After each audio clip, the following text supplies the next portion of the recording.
After sugar enters the body, it splits into two parts, fructose and glucose, both of which make their way to the liver.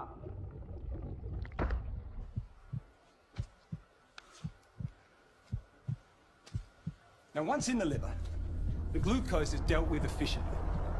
It's either used immediately for energy, or it's stored for later, like a spare battery. But the fructose half of sugar is very different.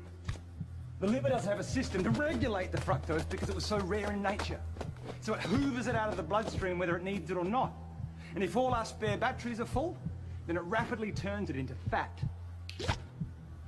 Some of that fat is going to stay in the liver, and you're going to have increased risk for insulin resistance and diabetes. What also happens is that this fat in the liver is then sent out into the bloodstream as triglycerides, which can lead to excess weight, plus blocked arteries and heart disease.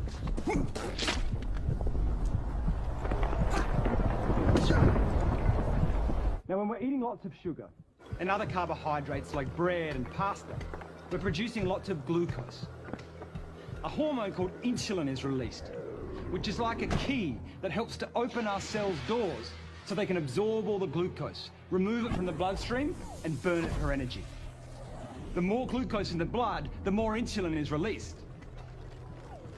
But the key point for us is that while this insulin is in the blood dealing with all the glucose, it tells our fat cells to hold on to the fat. It actually turns off our fat-burning processes.